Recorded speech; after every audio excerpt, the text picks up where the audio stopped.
Carlomagno logra alcanzar la principal reliquia de los sajones, el legendario Irminsul. Se trata de un árbol imponente que, según la religión sajona, sostiene todo el universo.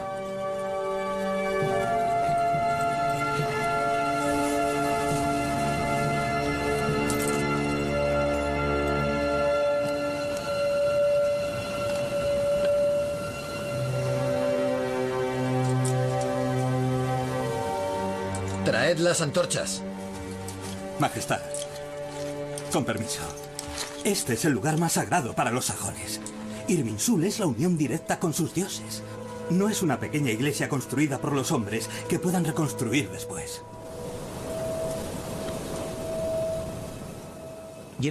Toda guerra necesita una legitimación. En este caso, la destrucción de un santuario pagano funciona a la perfección como estrategia de legitimación. El objetivo de Carlomagno es el mismo desde el principio: debilitar el paganismo, extirparlo, erigir altares cristianos e iglesias cristianas en el territorio de los paganos e introducir organizaciones cristianas. La conquista de Irminsul es de gran ayuda en su propósito.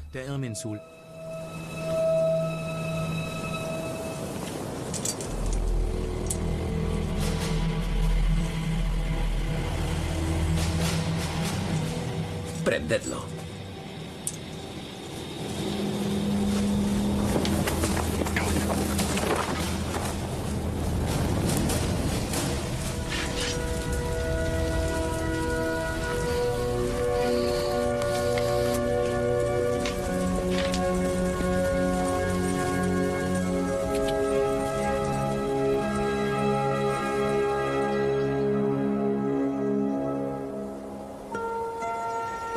Desde el principio, el objetivo de la campaña de Carlomagno contra los sajones era obtener un buen botín para estimular a sus nobles y soldados.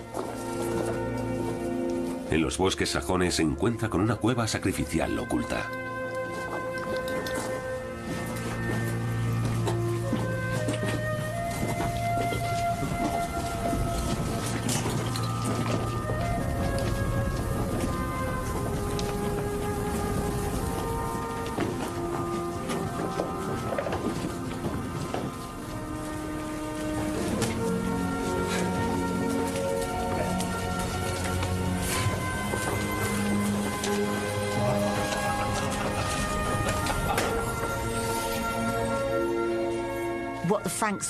Los francos sabían que los sajones ocultaban una gran cantidad de oro y plata en su santuario.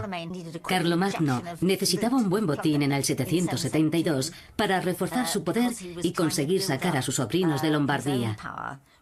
Todo estaba relacionado. Las diferentes campañas estaban conectadas entre sí. Al mismo tiempo, muy lejos de Sajonia, el Papa Adriano toma una decisión. Desiderio, vinisteis a mí para pedirme que confirmara a los hijos del difunto Carlomán como sus herederos al trono franco. Hemos llegado a una conclusión y confiamos en que sea la correcta, con la ayuda de Dios. La corona del reino de Carlomán solo tiene un heredero legítimo, el rey Carlos. En Sajonia está demostrando que él es la verdadera espada de Dios. Aún así, el rey Carlos es un usurpador, Santidad. ¿Estáis seguros de vuestra decisión? ¿Habéis considerado la seguridad de Roma?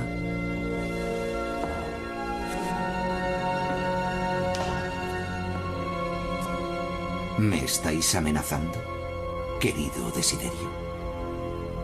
Mi decisión es irrevocable.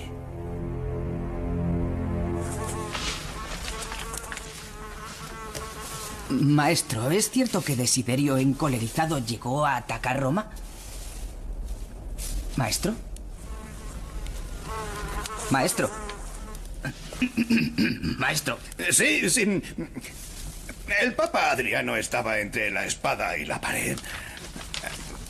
Amenazó a Desiderio con la excomunión, pero no sirvió de nada. Al verse en peligro, pidió ayuda al rey Carlos. Escribe, Johannes. Pipino, el padre de Carlos, ya había ido a la guerra contra los lombardos para ayudar al Papa. Ahora Carlos tenía el mismo motivo para declarar la guerra. Sin embargo, en esta campaña se encontraría con mayores dificultades y el resultado también fue diferente. Es probable que en el año 773 o 774 la idea de una guerra contra los lombardos tampoco fuese apoyada por todos, sobre todo porque la reina viuda Gerberga, la cuñada de Carlomagno, se había refugiado allí con sus hijos y seguramente contaba con apoyos entre los notables francos. Yo diría que la guerra contra los lombardos requería algo más de preparación y poder de convicción que una campaña de verano contra los sajones, que podía emprenderse casi sin riesgo.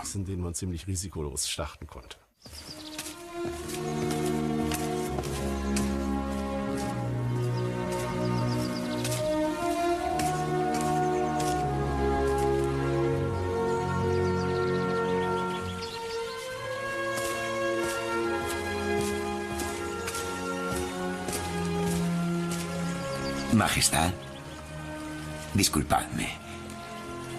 Acaban de informarme de que estabais aquí. He venido sin avisar. ¿A qué debemos el honor de vuestra visita? ¿Tenéis dudas? Sois un buen intérprete del alma humana. Bueno, desde el sepelio de vuestro padre no habíais vuelto por aquí. Y venís ahora que hay una guerra en ciernes. No hay que ser un sabio para interpretar el alma de un hijo. Vuestra situación es muy complicada. Vuestro padre ya perdió el favor de muchos príncipes cuando se enfrentó a los lombardos. Pero ganó la guerra. No había pretendientes al trono de vuestro padre sentado a la mesa de los lombardos. Los hijos de vuestro hermano tienen muchos amigos en nuestro reino. No debería haberlos dejado marchar. Dios recompensará vuestra benevolencia. Pero no puedo dejar que Desiderio haga lo que quiera. Sería un terrible signo de debilidad. Claro que tiene que haber consecuencias. Pero medid bien vuestras acciones. Utilizad las debilidades de vuestro enemigo. Desiderio no parece estúpido, pero se dice que es excepcionalmente arrogante. Jugad con su presunción. Cruzad los Alpes con vuestro ejército y negociad con él. ¿Negociar? Que crea que tenéis miedo de él. Comportaos como si quisierais evitar la batalla por todos los medios. Así cometerá errores, creedme. Nada es tan útil como fingirse débil ante un enemigo. ¿Y qué hago con los nobles indecisos? Bueno, para una campaña en la que no se derramará sangre lombarda, seguro que encontráis suficientes nobles dispuestos. Y cuando ya estéis en ruta y Desiderio desprecie vuestro ofrecimiento de paz, todo será posible. Deberíais haber sido estratega militar. De cualquier manera, guío a los hombres a la batalla, aunque las batallas sean un poco diferentes.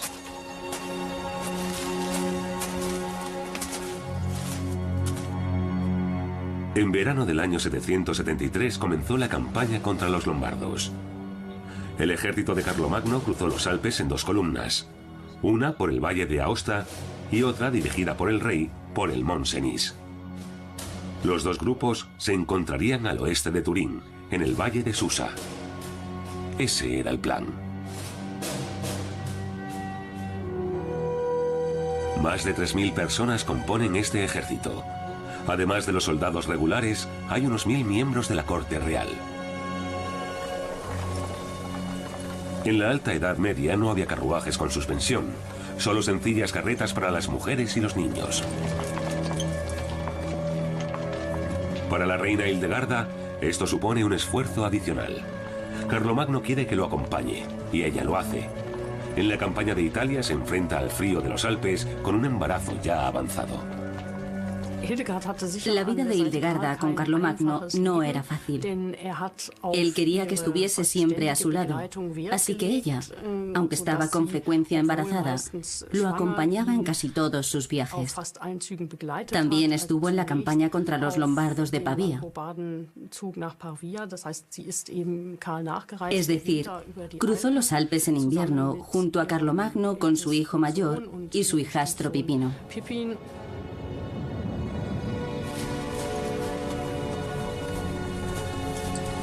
Cruzar los Alpes en la Alta Edad Media era una aventura muy peligrosa. Sobre todo en invierno, cuando la nieve y el hielo bloqueaban los caminos.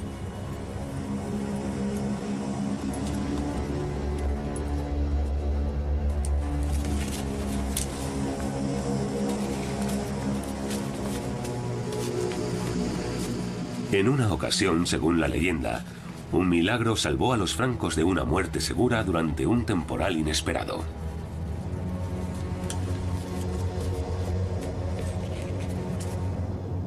La leyenda también cuenta que Carlomagno mandó construir un templo en agradecimiento por la milagrosa salvación.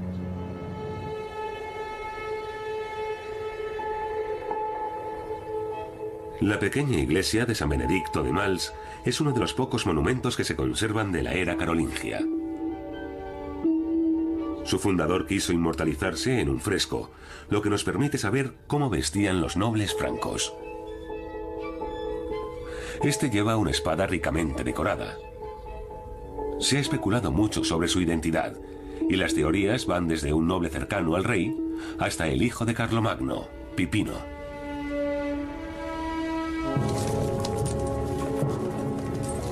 Tardaron semanas en cruzar los Alpes. Desiderio, tal como se esperaba, rechazó el ofrecimiento de paz.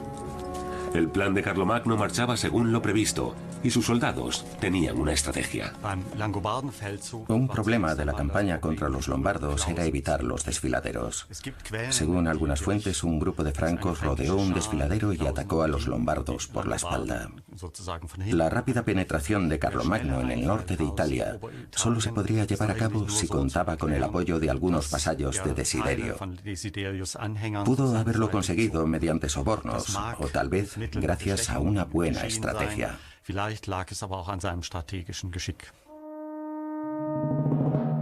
Los lombardos esperan atacar a los francos desde arriba en el desfiladero, pero no se dan cuenta de que hay otro destacamento de francos aproximándose por detrás.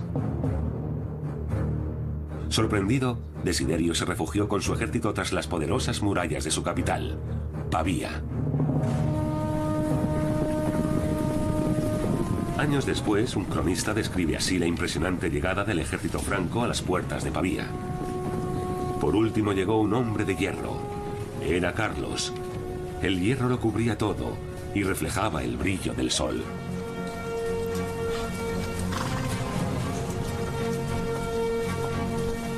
Pero los lombardos no se rindieron y Carlomagno decidió sitiar Pavía. Una misión peligrosa justo antes del invierno.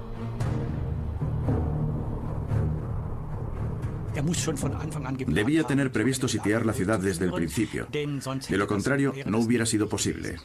El sitio fue muy largo. Duró 9 meses, incluyendo los del invierno, pues empezó en septiembre y terminó en junio. Tenían que tener una cierta preparación logística y técnica. Para mantener el entusiasmo de los nobles, Carlomagno no dejaba de organizar banquetes en el campamento de invierno.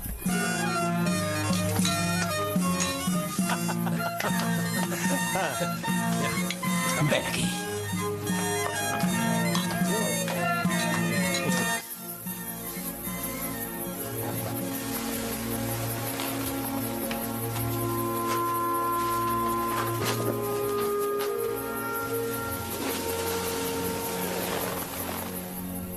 Vuestra hermana tiene fiebre. ¿Cuándo nacerá el niño?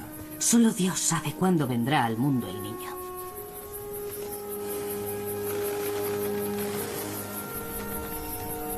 No te preocupes por mí, hermano. Estoy bien. No deberías estar aquí. Soy la reina. Mi deber es estar al lado de mi esposo. Ninguno deberíamos estar aquí.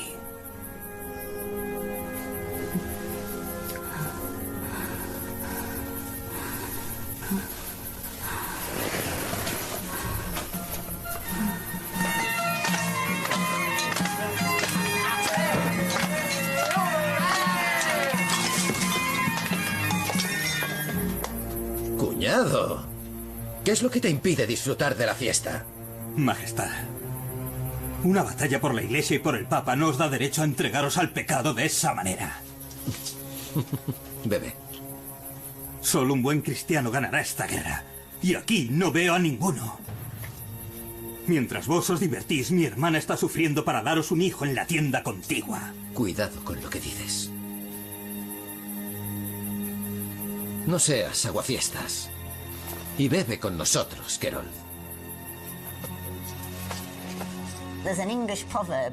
Como dice el refrán, cuando el río suena, agua lleva. Los contemporáneos estaban escandalizados por el número de amantes que tenía Carlomagno. No había pasado ni 10 años desde su muerte cuando se empezó a decir que estaba en el infierno, donde una bestia le mordía los genitales para castigarlo por... Bueno, está claro por qué lo estaba castigando.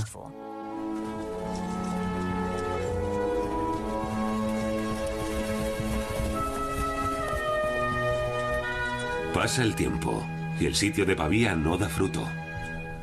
Carlomagno viaja por sorpresa a Roma para pedir una audiencia al Papa. Y ve por primera vez la ciudad santa.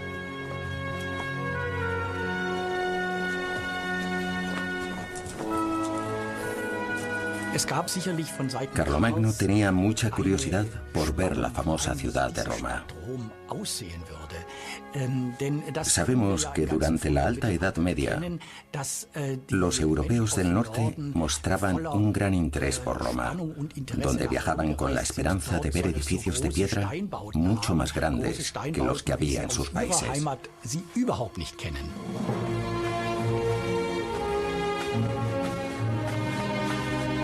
La visita cogió por sorpresa al Papa Adriano I, así como la humildad y la emoción con que se comportó el rey de los francos.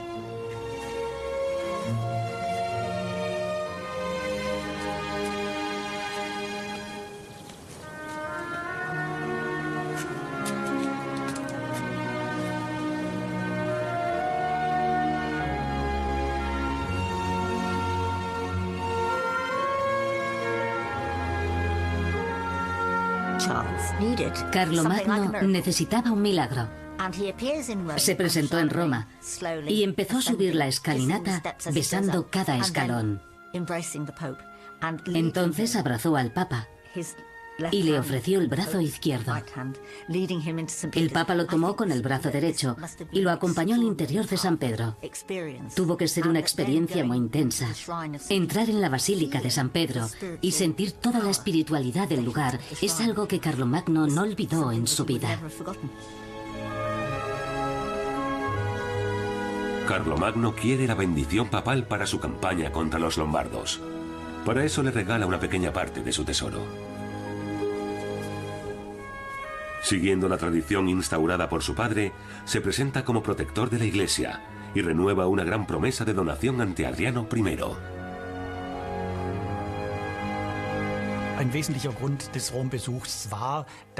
Una de las razones de la visita de Carlomagno a Roma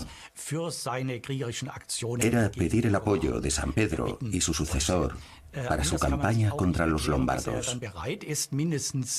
De lo contrario, nos explica su disposición a hacer una promesa de donación tan importante. Las regiones conquistadas a los lombardos pasarían a ser patrimonio de San Pedro.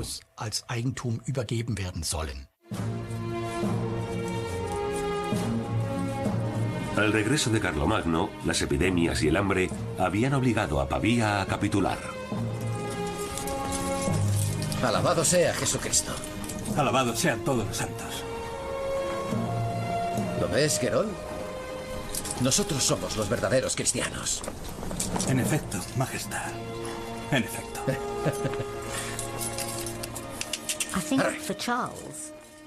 Para Carlomagno, el encuentro con San Pedro fue un milagro que le permitió volver y ganar la guerra. En realidad, lo que derrotó a los lombardos fue la terrible epidemia que se declaró en Pavía y que diezmó su población. Sin embargo, para el rey, se había establecido una relación de protección. Él protegía a San Pedro y sus tierras, y San Pedro lo protegía a él. Cada uno de sus triunfos era una constatación de esa convicción. Carlos no aflojó la presión hasta que obligó a Desiderio a rendirse incondicionalmente mediante un prolongado asedio. ¿Y qué pasó con el rey Desiderio? No seas impaciente, Johannes. Escribe. La campaña contra los lombardos terminó con la conquista de Italia, la excomunión del rey Desiderio, la expulsión de Italia de su hijo Adalgiso y la devolución de los bienes robados por los lombardos a Adriano, el papa de la Iglesia de Roma.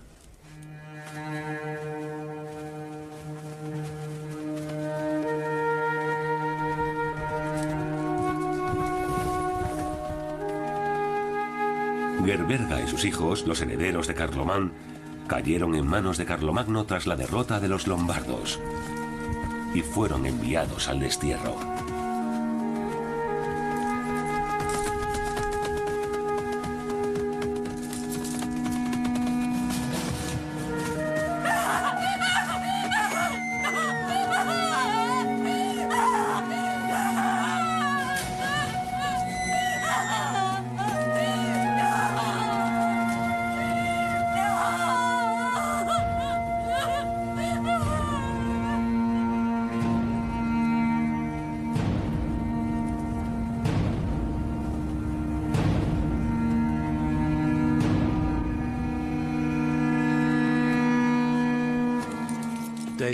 Naturalmente, el historiador puede preguntarse por el destino de los sobrinos de Carlomagno. Y dado que no se encuentra rastro de ellos, es posible pensar que Carlomagno haya podido desear su muerte, que haya podido provocarla. Pero no hay indicios de que haya sido así. Además, los carolingios, a diferencia de los merovingios, no mataban a sus rivales. Aún así, esa opción no puede descartarse por completo.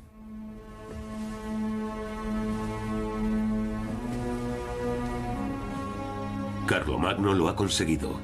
Desde ahora puede hacerse llamar Rex Francorum et Langobardorum, rey de los francos y de los lombardos. Ya controla toda Europa occidental, pero la paz todavía está muy lejos. Majestad, los sajones se han rebelado bajo el mando de Viduquindo. Están incendiando las iglesias cristianas. Mi corona.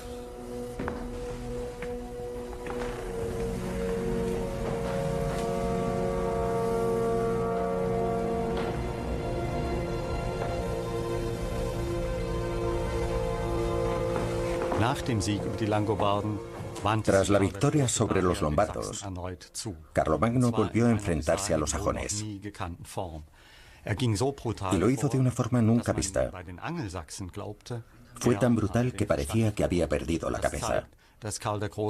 Eso demuestra que tal vez Carlomagno no aceptaba tan bien las derrotas como podría creerse leyendo a Eginardo.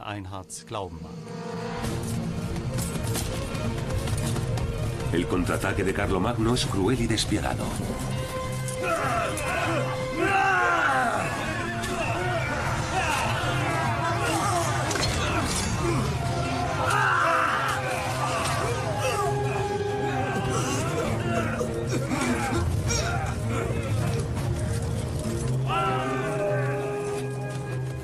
Los guerreros sajones de Viduquindo no tienen ninguna posibilidad frente a los francos.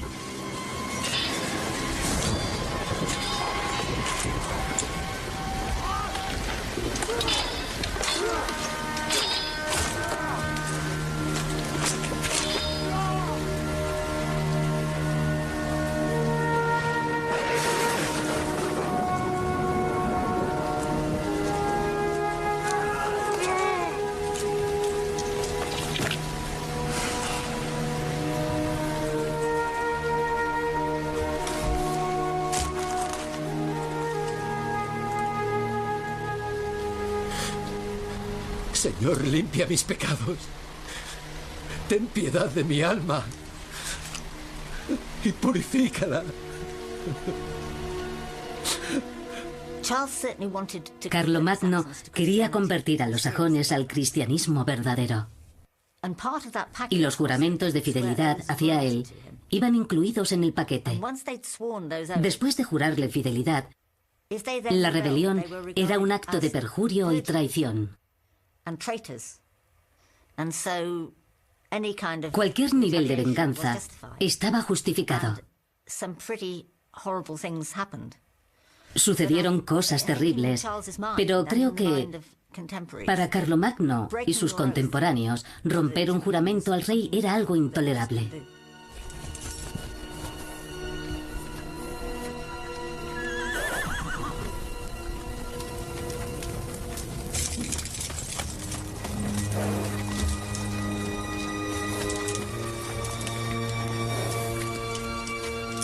El rival más fiero de Carlomagno fue el caudillo sajón, Viduquindo.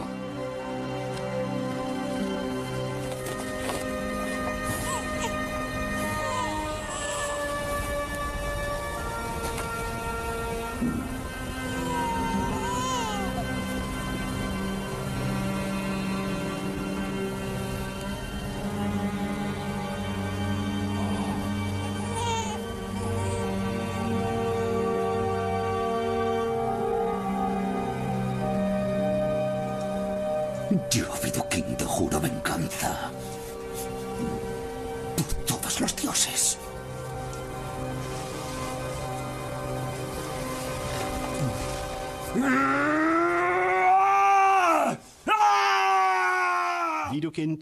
Viduquindo, que fue durante unos años el mayor rival de Carlomagno en Sajonia, pertenecía a la nobleza de Westfalia. A partir del año 778 fue el motor de la resistencia contra los francos. Viduquindo se distancia de los demás nobles sajones, que habían llegado a un acuerdo con Carlomagno, y se apoya en las clases medias y bajas. Si hubiera tenido éxito, habría podido fundar un reino sajón.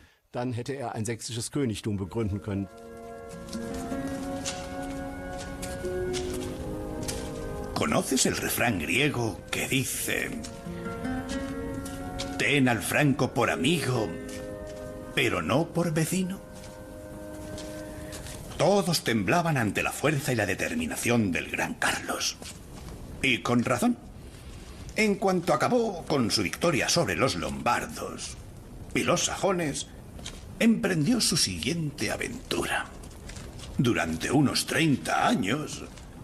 estuvo en guerra casi ininterrumpidamente. Pero dejemos esto ahora. Vamos a comer con nuestro amigo el abad Santor, ¿de acuerdo? Tengo hambre. Sí, y yo...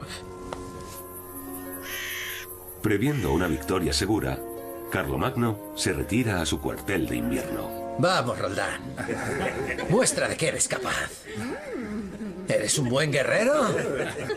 Vamos, demuéstralo, ¿eh? Majestad, todos saben que sois invencible. Dejad que reine la clemencia.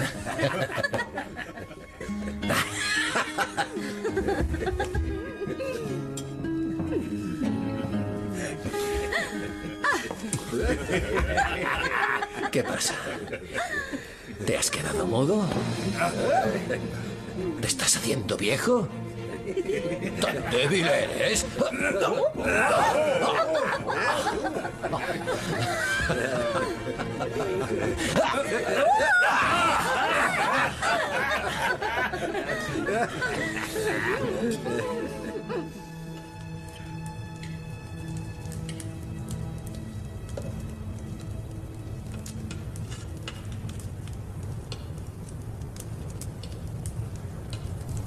Pareces cansado. Me han pedido que ayude al gobernador de Zaragoza en su lucha contra el emir. ¿Una campaña contra el emir de Córdoba? Zaragoza quiere ser independiente.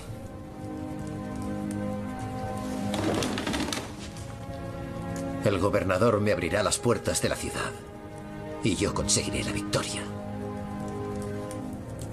Carlos, tus súbditos, tus soldados y tus nobles están cansados de la guerra y con permiso. Yo también lo estoy.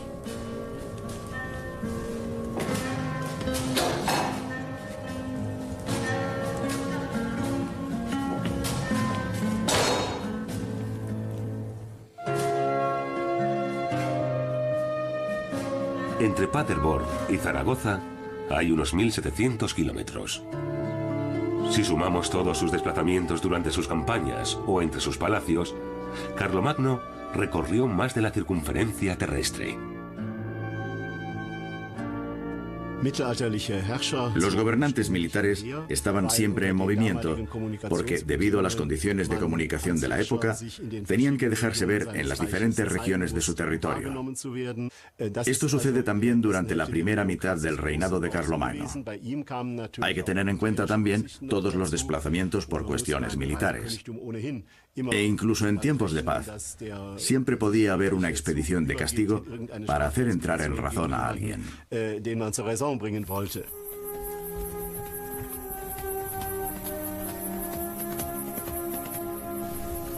Estoy al límite de mis fuerzas. Pero me preocupo por ti. Has cambiado mucho. Dios sabe que el Carlos con el que me casé no era ningún cordero. Pero no estaba ciego de furia ni se hubiera metido en esta guerra incierta. Hildegarda, no tengo elección. Lo hago en nombre del Señor. Escúchame. Te lo ruego, no te vayas.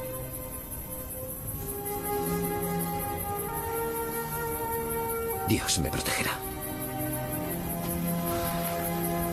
No hace falta que vengas conmigo. Algunos de mis hombres te escoltarán en tu regreso.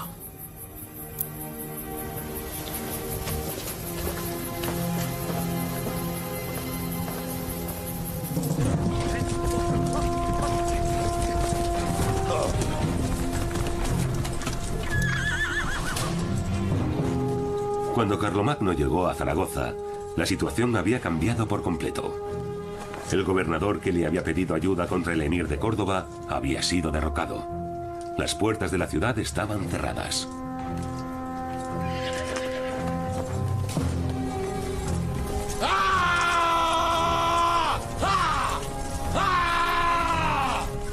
Carlomagno se niega a darse por vencido. Durante meses pone cerco a Zaragoza sin éxito. Es la primera derrota de su carrera militar.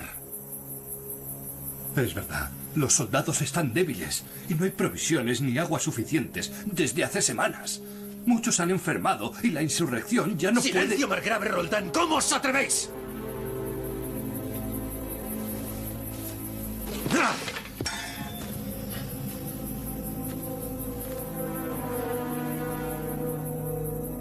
Tan desesperada es la situación.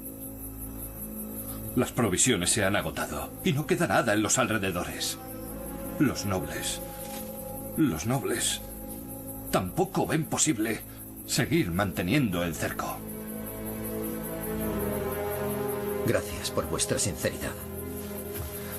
Pero decidme, ¿dónde quedó mi suerte? Anunciad la retirada para mañana. Vos, Roldán, protegeréis la retaguardia durante la marcha. La retirada de Carlomagno de la península ibérica tuvo graves consecuencias. Destruyó las defensas de la ciudad cristiana de Pamplona y permitió su saqueo.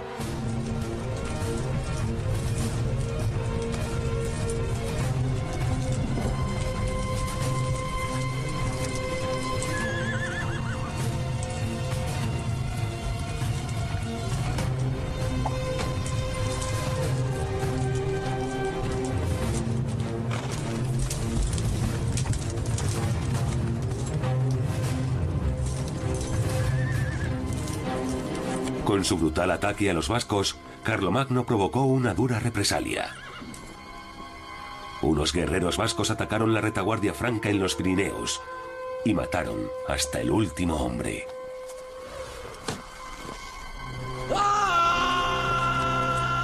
muerte del margrave Roldán marcó el amargo final de la aventura de Carlomagno en la península ibérica. El ataque de los vascos fue el ataque de un pueblo cristiano. Debían de estar furiosos porque Carlomagno, tras el fracaso de Zaragoza, decidió saquear Pamplona. Saquear la ciudad cristiana de Pamplona fue una canallada, hay que decirlo. Por eso los vascos estaban tan furiosos. Un autor contemporáneo dice que la derrota fue como un nubarrón que cubrió el alma de Carlomagno para siempre. ¿Por qué le afectó tanto? Había perdido el botín que esperaba obtener en las ciudades conquistadas, que era, en cierto sentido, el objetivo económico de la campaña. Pero hay algo más. Algunos de sus compañeros más cercanos, entre ellos Roldán, murieron en la batalla. Fue un golpe terrible a la fe y al honor de Carlomagno. Vio morir a sus compañeros más cercanos, en los que confiaba. La campaña de España, y esto que quede entre nosotros, fue una debacle. ¿Alguien ha escrito sobre los errores de los césares romanos? No. Y yo tampoco voy a hacerlo. Nadie es infalible, Johannes. Ni siquiera el mejor cristiano de todos los gobernantes. Mi misión es presentar su vida como ejemplo para las generaciones futuras. Por lo tanto, escribiré: el rey Carlos cruzó los Pirineos, tomó todas las ciudades y castillos que asedió y se retiró sin pérdidas. En su retirada consiguió sobrevivir al traicionero ataque de los vascos. Es probable que Eginardo tuviese la intención de informar con veracidad en su biografía de Carlomagno. No conozco ningún pasaje que la investigación actual considere incorrecto, o dicho llanamente, donde haya mentido. Pero como todos los narradores, seleccionó el material que quería incluir y cómo presentarlo. Además, comprensiblemente, intenta presentar a Carlomagno bajo la luz más favorecedora que puede. Siente veneración por Carlomagno, y eso también condiciona su escritura, pero no hay choques con la verdad.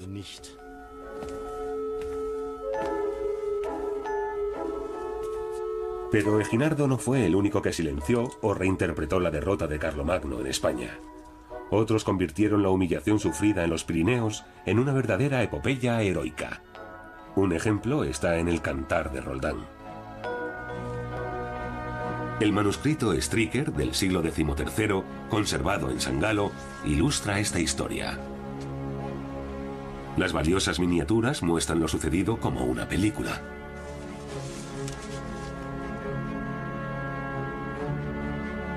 Según la leyenda, el margrave Roldán llevaba un olifante, un cuerno con el que podía pedir ayuda a Carlomagno, pero la ayuda llegó tarde, y el rey solo pudo llorar la muerte de su amigo.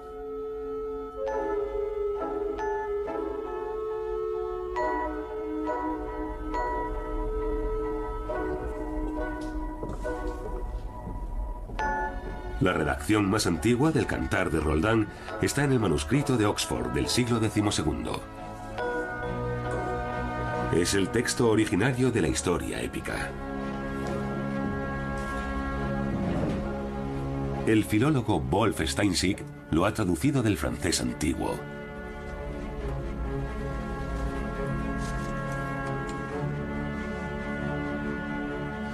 En el Cantar de Roldán, Carlomagno no es un héroe brillante. Según el texto, es un gobernante de 200 años rodeado de nobles jóvenes y dinámicos. Cada vez que se encuentra en una situación compleja, se mesa las barbas y empieza a llorar sin saber qué hacer. Entonces se dirige a Dios, que le da su ayuda. En el Cantar de Roldán, acaba exclamando: «¡Qué penosa es mi vida!». No es el típico héroe, pero el texto sí es una narración heroica. La victoria de la cristiandad sobre los infieles y la victoria de los vasallos fieles sobre los traidores.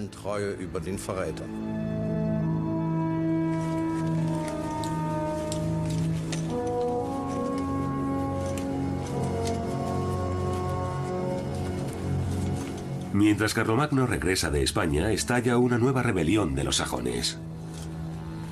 Esta vez, los guerreros del noble Viduquindo aniquilan a los ocupadores francos.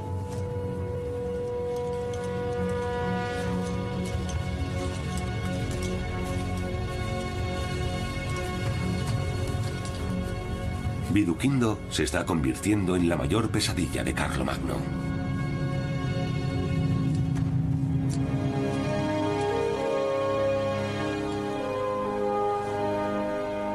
Ninguna otra guerra fue para los francos tan larga, tan exasperante y penosa. Hubiera sido posible ponerle fin mucho antes, de no ser por la traición de los sajones. Bien, maese Johannes. ¿Podéis continuar? Es difícil saber cuántas veces los sajones fueron asediados y se sometieron al rey. Cuántas veces juraron abandonar la idolatría y abrazar el cristianismo. Pero cada vez se dieron más prisa en faltar a lo prometido. Aquí nos quedamos. Sigue escribiendo. En esta guerra cayeron numerosos nobles francos y sajones, entre ellos los más altos dignatarios.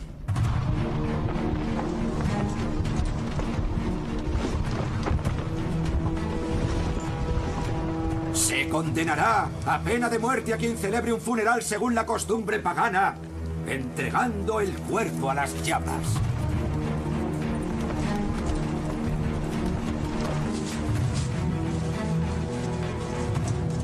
Y morirá quien ofrezca una víctima humana al demonio y según la costumbre pagana la presente ante los ídolos como ofrenda.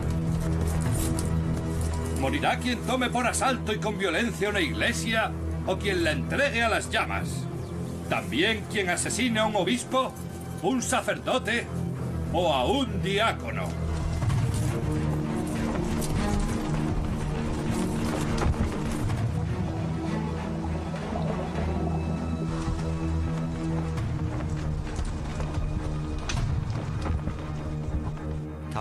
Tras la derrota frente a los sajones en el año 782, Carlomagno se vio cara a cara con un grave problema. Muchos francos habían muerto y él necesitaba legitimarse. Como solo había conseguido una victoria, decidió adoptar una medida drástica. Mandó ejecutar a unos 4.500 sajones. Carlomagno tomó una medida ejemplar de una crueldad inaudita. Hizo llevar a Verden a los líderes de la insurrección sajona y los mandó decapitar y tirarlos al río. Hay que poner en duda la cifra de 4.500 ejecutados, que se menciona en un pasaje de difícil lectura de los anales del imperio. Es una cifra muy alta, y por experiencia sabemos que en las fuentes medievales se exageran las cifras de los sucesos militares. Lo que no se puede negar es que se produjo una gran masacre con un número de víctimas muy elevado.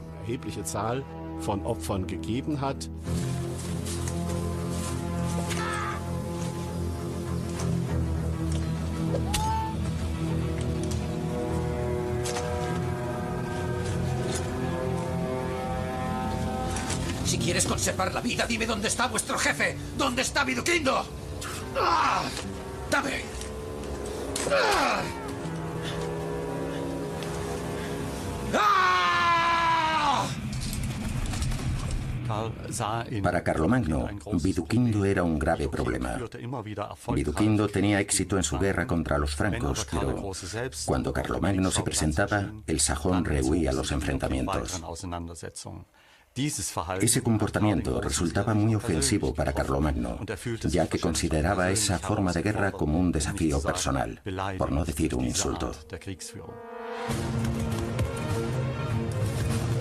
Carlomagno seguía sin encontrar la forma de acabar con la correosa resistencia de los sajones.